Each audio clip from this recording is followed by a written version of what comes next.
This is the Fifth Estate winning headlines, your media police post. In this segment, we summarize some of the headlines that you might have missed this morning.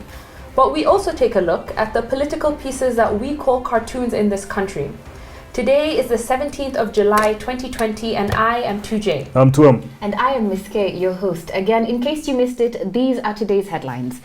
Daily Nation, inside RUTO's plan to beat the system. The Standard, RUTO Mudavadi go for Raila jobs. And The Star, 20 senators eyeing governor jobs in 2022. Let's start with the Daily Nation, inside RUTO's plan to beat the system. Hi, Miss K. Hi. Welcome How are you? back. I'm good. The original team is back at it. The OGs are back. Your fans have missed you. I'm here for now.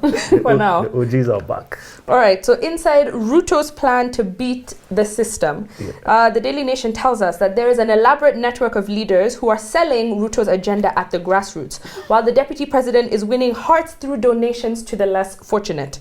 So they're saying that his allies have come up with this plan to counter the so-called system that is said to be hell-bent on blocking his ascension to power in 2022. They say that he's refusing to take the option of quitting because his team thinks it would expose him to further harassment. And to that I say, of course, it's very hard to be a civilian, right? It is easier to be in power than to not be. Actually, once you've tested the trappings of power, I don't think you can go back to just cannot waiting go in back. traffic, No. being stopped by cops. Exactly. Stay where you are. It's cool. So they say that in his efforts to reach the grassroots, the self-declared hustler, I like that they say that because it is indeed self-declared, he has set up a team of leaders to every level of the provincial administration. So I think that's what he's trying to mimic. Yeah. But then they talk about how he's really trying to just counter this idea of the deep state. And to that, I think I will first of all tell Kenyans, I don't think they really understand what the deep state is. They talk about his allies who seem to be leaking information. I don't think they send texts to the deep state and say, this is what he's doing, this, that, and the other. I don't think that makes sense. However, as Professor always tells us, at the core of it all, the state is a criminal organization, and that is why the president is exempt from, he's above the law. He's exempt from criminal proceedings. Yes. And I think that if the state is indeed very deep, they know everything. So whatever system the deputy president is trying to set up, it's going to be infiltrated whether he wants it to, whether he wants it to happen or not. Let me tell these Tanga people something.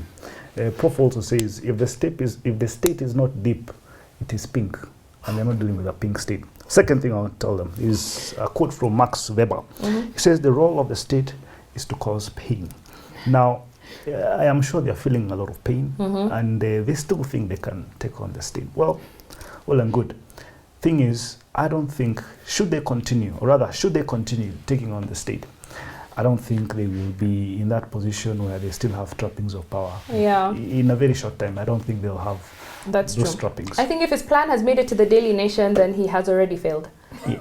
So, what do you say about this headline? We have a three-part criteria that we use to break down the headlines for you. We ask ourselves, is it topical or is it speculative? Is it repetitive or is it groundbreaking or is it thoughtful or just plain lazy? These are fantastic headlines. They have revealed the plan to us on a nice hot silver platter. It's not speculative? Not at all. Okay, so we keep it on the parking bay and we look at the rest. Parking bay, yes. Okay then, the Standard. RUTO Mudavadi go for Raila jobs. At least someone finally knows their place. But before I say why, let me explain it. Now, Soy MP Caleb Kositani and his Aldai counterpart Cornelis Serem yesterday announced plans to write to the National Assembly Speaker Justin Muturi to make a ruling on whether ODM should continue holding the positions after joining government and taking up majority slots. The two MPs declared that they are ready to move to the High Court to seek an interpretation of the current setup of Parliament and whether ODM should continue acting as the opposition. And then they say we have resolved to write to Speaker Muturi to give a ruling on whether we still have minority coalition in the current political setup. Now this tells you something. Someone is taking their place, and I think William Ruto is reading himself to be in opposition. Yeah, and if anything, I'll say congratulations. It took them a while. Absolutely, but we also have to say this as well. Yes. There is no official document that suggests that ODM has joined government. Yeah. This is a gentleman's agreement, and therefore I think whatever the court will say, I don't think will rule in their favor. Yeah. Well, I will say this. Yeah. You don't take yourself to the court and hope that everything will go in your favor. The law is in all ways blind and Yes. with a sword. Yes. And you're opening up a Pandora's box and opening yourself up to what we call the law of unintended consequences. So you go out hoping for one thing, you get out a different thing that may not necessarily be in your favor. So you may go in saying, get ODM to leave their minority seats, and Yeah. then you come out with resign from your job, you are now the opposition. Yeah, that's very true. Just saying. The law, but I mean, look, and I think it is their fault. You cannot run a parallel government because, with all intents and purposes, let's be honest, that's what William Ruto has been doing. Very true. You're trying to compete with the state. Big man says, don't go and do rallies on Sundays. Don't tanga during weekends. And then same man goes and does the same thing he's been told not to do. Yeah. Of course, you're gonna be ousted. Yeah. Standard, what do we say? I think we just threw it away. Yeah. They're telling us what's normal. Done. Finally, the star. 20 senators eyeing governor jobs in 2022. I think there will be more of these headlines as we head towards 2022. So I'll just go to the crux of it. Yeah. Fierce battles are looming in the counties as at least 20 senators have declared that they want to occupy the lucrative and powerful governor seats. We've always said that the senatorship is the one that was unclear, and whenever you go there, you're going into a quiet house, and they're still fighting over who is the upper house, who is the lower house. Yeah. But the battles that are looming are between Kihika and Lee Kenyanjui in Nakuru. Yeah. Another battle that's looming is Nandi, Cherargei versus Sang. Another battle that is looming is Wambua versus Ngilu. Yeah. Several battles are looming, and I don't know who will win, but I can say this, it's too early to tell. It is too early to tell, but I think one thing that also happened is with the new constitution, I don't think a lot of our political animals understood what some of these new positions entailed. So I think the senator position seemed very appealing. You know, you thought it was going to be a position where you would be able to control the county government. At least in 2013. Yes, that was what appeared to be the case. But that's not what happened. No, that's not what happened. After 2013, when they actually landed in their houses, they discovered that the more powerful positions were governorships. And our first-term governors, at least in that particular era, did not really understand their own power. But come the next election, now everyone knew that the power lay in being a governor. Yeah. But let me ask you guys, yes, why would the Star put a headline of people's ambitions? So even you have ambitions. So should they make headlines? I don't think they should make headlines. Maybe they want to headlines. So what is your point? So I think his point is they don't want to become senators, and then that leaves us with the Daily Nation inside Ruto's plan to beat the system. Is this a winning headline? Has come back to whip us into I don't know. Toss it, keep it, toss it. It's okay. We have no winning headline. Fantastic. On to our next segment, the political pieces we call cartoons in this country. Just like the headlines, we have a 3-part criteria that we use to break them down for you. We ask ourselves: is it humorous or is it dry? Is it satirical or pessimistic? And is it effective or just plain lazy? I like the way you're tossing those things. I really missed that. In the Daily Nation, what do we have? Victor Ndula. There's caricature of Kirinyaga governor, the one with 9 lives, Anne Waiguru. Yes. And she has just been rammed by a ram named MCAs out of a cliff. Yeah. And although she has the rope that is tied to the ram. And the ram is saying Waiguru must go. Yeah. And I think this is with regard to, she's been summoned by the EACC next week, is that correct? Yes. And to answer about some corruption allegations happening in Kirinyaga. Man, this lady can survive. She really can. And 9 lives is definitely apt. However, I think the point of this cartoon is also saying that if she goes down, the MCAs are going down with her. I think there was even a proposal to dissolve Kirinyaga County, right? The majority leader, Kamau Murango, was looking for 30,000 signatures to dissolve the government, and he's in the process, and there will be no retreat. So exactly. Let me give Anne Waiguru some advice. Unsolicited. Unsolicited. They say giving unsolicited advice is rude, but I'll give it anyway. We are going into a parliamentary system. I think that's where we are going. I think she should just survive to be an MP at this rate. There will be no MCs trying to impeach her, and then she can look for Prime Minister's position. You're right, that was very rude. On to the Standard, maybe. The president and his advisors. We have Gado, who's given us a caricature of Tanzania President Magufuli sitting on his presidential seat, surrounded by his eminent advisors, all Magufuli. Yeah. Magufuli the general, Magufuli the imam, Magufuli the lawyer, Magufuli the pastor, Magufuli the accountant. Oh, the other Magufulis asleep. And I think Did you guys see that? Oh my gosh. I think what they're trying to say is that he's a one-man show. So he has advisors, but he listens only to himself. No, because he's a wise man, apparently. I think my favorite bit is the actual Magufuli who's sitting on the so-called throne. Yeah. He's really listening. He looks like he's listening very intently to the other Magufulis who are giving him very good advice. Yeah. Oh, that's fantastic. No, but, Beware of self-made men, they worship their maker. but let me tell you, I like Magufuli. And I like dictators. I know we are going final thought. I know what it will be about, but I like where he's taking Tanzania. That's all I'll say. Oh, really? Yeah. Okay, I think we should No keep comment. let's park that one while we look at the star. The star is a caricature of FKF president. What is he? Yeah, FKF president Nick Mwendwa, and he's sitting on the lap of a bet king. That's what they're called. It's a Nigerian betting firm. And next to him is ballot box FKF, and that champagne bucket I right think there. so. But I don't think that's champagne. Is it champagne? It might be. Yeah, it's a drink of Could some be. sort. Yes, and the caption there is when a sponsor comes through in the nick of time. I think this Trust cartoon, ozone, the nick of time. and he looks like the Nick Mwendwa. he looks like a sponsor, this Bet King guy. Yeah. But I think this is timely. Guys, I've had this discussion many times, an argument. Betting is what keeps sport in this country profitable. Without it, no matter what government does, we will still have paupers playing football or running. Representing this country. Yeah. If we can regulate betting, which is good, and allow betting to enter society in a way that society profits. I think this would be the suitable scenario. So the context here is that Nigerian betting firm Bet King has put together a 5-year deal valued at 1.2 billion shillings that will go to all the Kenya Premier League football teams. I really sound like I know what's happening, right? Yeah, and so what will eventually happen is I believe, so I've been told there are 18 teams in the Kenya Premier League, around 18. Two of them may have been lying, but they will get on average, I think, 8 million per year.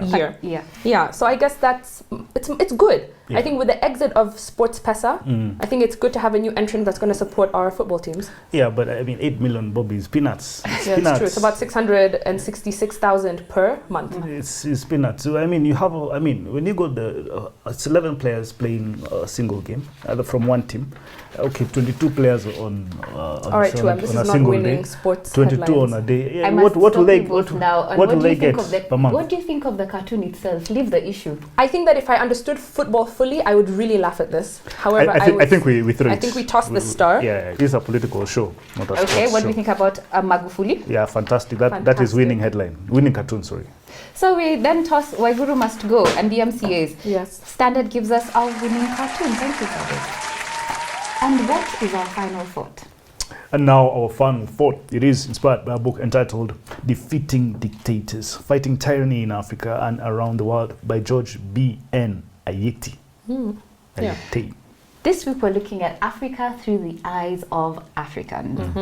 And Monday we looked at Awakening Giants Africa by Charles Nova. This argues that a huge area defined as the Guinea Savannah has huge potential for a new era of commercial agriculture in Africa, enough to supply domestic, regional and global markets. The book examines the factors that contributed to the successes achieved in Brazil and Thailand, as well as comparative analysis through case studies of 3 successful African countries, Mozambique, Nigeria and Zambia. On Tuesday, we looked at Dambisa Moyo's Dead Aid. Foreign aid is hurting Africa. Over the last few decades, donors have pumped billions of dollars into aid into Africa. Meanwhile, the number of poor people in the region has continued to rise.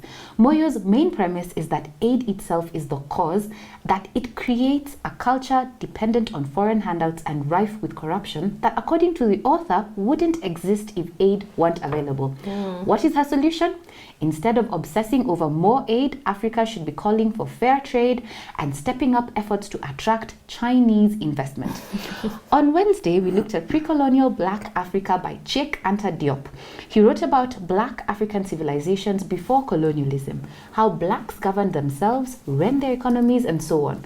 Africa's ethnic societies, which still exist, take decisions by consensus, not by dictatorship.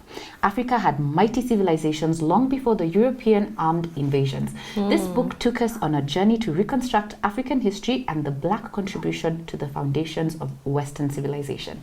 There's a thought. On Thursday, we looked at Africa's Greatest Entrepreneurs by Moki Makura. This book looked at some of Africa's successful entrepreneurs. They are often known as cheetah generation. Moki says that Africans sometimes hesitate to tell their own stories, and so this book was her attempt to showcase some heroes in the business world who all share this distinction of having made it in Africa. A series of profiles on 16 of some of the most successful and dynamic business people to have emerged across Africa. She sheds light on the different historical, political, and economic powerhouses that helped create and in some cases frustrate these business heroes. Today we're looking at defeating dictators, fighting tyranny in Africa and around the world. George Ayite, and note to everyone, he's also the one who coined the term cheetah generation from yesterday's book. That is true. So George Atiye is an African policy expert, and in this book he argues that before Africa can prosper, she needs to be set free. So he takes a hard look at the fight against dictatorships around the world, from Ukraine's Orange Revolution in 2004 to Iran's Green Revolution in 2009. He examines what strategies worked in the struggle to establish democracy through revolution. So he says that the West has naively believed that it could persuade, cajole, bribe, or even threaten African countries with sanctions to reform our so-called terrible political and economic systems. So the author then does say that reform is hated by African dictators, that they are stone deaf and impervious to reason, that they're not interested in reform, period. I think that's a very broad generalization. I think we'll get to that discussion later. So he says that despots have prevailed for decades because opposition forces are weak and or crumbling. And so one of the many focuses of this book is to think about the other side, to think about opposition and the pro-democracy activists and reformers. So he says that during the colonial era, I think we all know this, Africans were classified as primitive beings or primitive barbarians, as savages who had no history or important institutions. So colonialism, therefore, was this idea where the Muzungu said, we're going to come and put these things, we're going to help civilize you, we're going to help liberate you. But a lot of the time we realize that that is not true. So the West has now become complacent or tolerant of these despots that they once tried to reform, especially in African nations. So their standard arguments, he says, have now become that they have no democratic tradition. Despotism is just part of the African political culture. Dictatorship is acceptable to them. And as former French President Jacques Chirac once said, Africa is not yet mature enough for Western-style democracy. So the author seeks to highlight African solutions to African problems, because for him, a lot of those solutions are rooted in our traditional, how we used to behave. So democratic decisions, he says, can be made in two ways, through a majority vote or through consensus.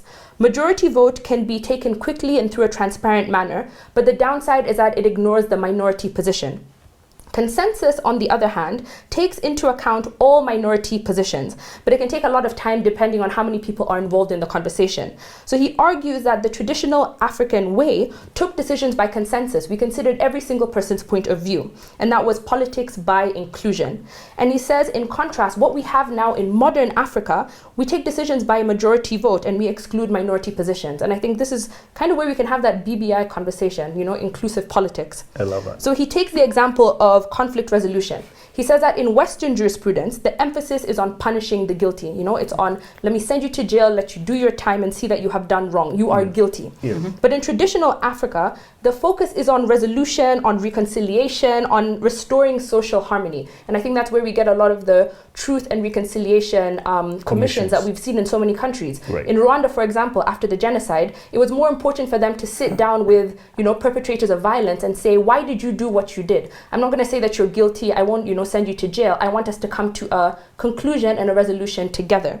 So he gives this example of a story in Libya during the Arab Spring about a place called Al-Baideh, which fell to anti-Gaddafi protesters. And so the town elders had collected some pro-Gaddafi fighters, and they wanted to execute them. But the elders told the youth, stop. Yes. And he says, when the tribe says stop, the youth stop. And a prominent elder said that this is how the traditional people operated. Yeah. The elders later called for the detainees' families to come and collect their family members and said, we do not kill, we are not killers. Traditionally, that is not what we do. We want to sit and speak together. So I think at the end of the day, what he's telling us in this book is that African solutions for African people doesn't necessarily mean that the West should leave us to our own devices. It just means that the West can support us without replacing or imposing a lot of their Western culture on us. Because I think we figured out, 60 odd years later, that it simply does not work. Let me jump in right there, Tujay, before you move on from that particular point. And I'd like to say something. He says, the things I like about this book and the things I don't like about this book. I don't like his generalizations, but I do like that African solutions for African problems. And I feel like it mirrors something we have spoken about here before. He says that the West is helping people it doesn't understand, and its foreign policies are predicated upon mythology or false premises. And he also says that when a developing country implodes, two institutions are left standing, religious ones and traditional political structures. A good example we can use is Somalia. When it imploded in 1990, we had left the Islamic religion, and we had left the traditional structures of the Somali people. And we call that here, I think, here we call it, Professor calls it, the 3 spheres of authority. So we have 3 spheres of authority. We have what we call the civic sphere. That's where you have your traditional court system. That's where you have the law. That's where you have the police. That's the where Western style of democracy, of voting, your one vote, your one person, one vote operates within. Then we have what we call the traditional, the ethno-customary sphere of authority. And that's where you have your tribal system, your culture. This is where you go and negotiate for your wife. This is where your ratio happens. This is where your itega happens. This is where those things happen. And we still use these things, and we still are socialized in this way. And when the first one collapses, we negotiate any form of agreement we have, whether it's economic or political, within this sphere. Then finally, we have what we call the predatory sphere of authority. And this is where all bad things happen. This is where corruption lives. This is where impunity lies. And sometimes you have an intersection between these 3 spheres of authority, where you have the civic and the ethno-customary and the predatory all interacting, where you have the civic and the ethno-customary. A lot of weddings live in that interaction. And where you have the predatory and the ethno-customary. And this understanding, this 3-part understanding of who we are, is how we operate as Africans, and not necessarily how the West interprets us. And that story you gave is an intersection of the civic and the predatory, a little bit, and the ethno-customary. Let me tell you, giving Africans democracy was a decoy to failure. That is why we have the worst human indices. That is why our economy is just, that's why we rely on other countries. Now, I was doing a chapter on stirrings of freedom, and I call it Triggers of a Revolution. And I also did not like this book. But as I was reading it, I asked myself the question, and then what happens? You see, I feel like it does not ask what next after a revolution. A revolution needs to make sense, at least to me, economically, right? So he talks about the triggers being economic, being what? Police brutality, being whatever it is. And then he speaks of Boazizi, who had launched an uprising after setting himself up on fire. Say yada, yada, yada. I mean, everybody knows what everybody knows that story. And in this chapter, he actually talks about revolutions that did not work. And he mentions the Libyan revolution as that which was unsuccessful, but he does not tell us why. So I thought I will tell him why it was unsuccessful. So I went and I checked what Libya was before Gaddafi fell, or before Gaddafi was deposed. Now, Libya under Gaddafi, before he was deposed, by 2010, Libya had a literacy rate of 88.4%, a life expectancy of 74 years. Now, Gaddafi ruled over a country that had over 140 tribes. Imagine that, all right? No, those Arabs can, they can be very volatile at times, but they needed someone to keep them in check. Now, I'm going to mention 6 things, and the list could be longer than that, that Libya had attained before any other African country. Thing number one, education and medical treatment were free. Yeah. Newlyweds received $50,000 from government. If you got married, $50,000, Orogo, just like that.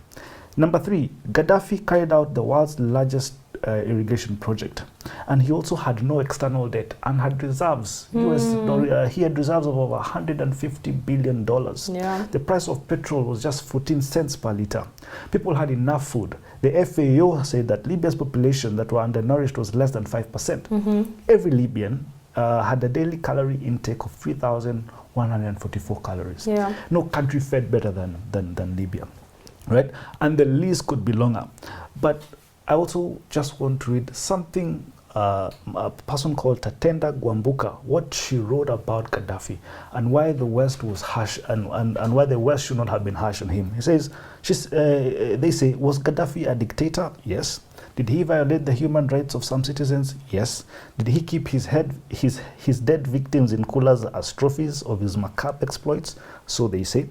However, he also had a heart for his country, and the world conveniently skips that part every time. That's what I was going to ask. That's why I asked the question earlier. What and then what and then what? You see, I am of the view that democracy is overrated, all right? And I want to ask our viewers, show me any Western country out there that directly votes in its head of state and head of government. Show me one, all right? They tell us our people should have the power to choose our president. For goodness sake, Kamau and Mutua and Ogola, who stay in the slums, have no power to know what kind of president they need. We all just need to have indirect democracy, go and choose parliamentarians, and then they will go and choose someone who will lord over us. But things that say direct democracy is what actually will keep us stagnated for years. Yeah. No, I agree. That was some of the difficulty I had with this book. I think he said, pro-revolution, but he then doesn't think about the effect of that revolution, what happens afterwards. Absolutely. I do agree. He doesn't think about what happens afterwards, but the irony is your indirect democracy is something that he does mention in this book. Let me just tell you one last thing as I close this. He says a despotic regime does not last forever. It violates the natural order and eventually collapses under the weight of its own internal contradictions. So he has 3 cardinal principles for the success of a popular revolution. That is how you get rid of a dictator in his book. He says, first, you need a united coalition of opposition forces. You need to understand the dictator's modus operandi, his strengths and weaknesses, and then you study them in detail, then you attack his weaknesses and exploit them.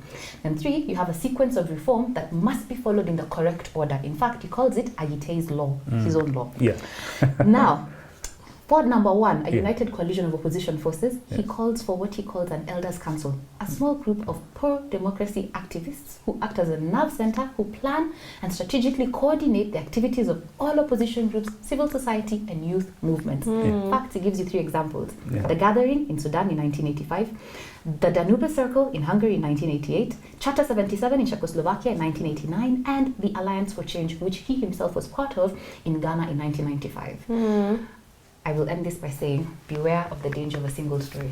This is a single story. While it is effective, it is his story. Do not forget to subscribe. You can find us on your TV stations. We are on Pang Free to Air.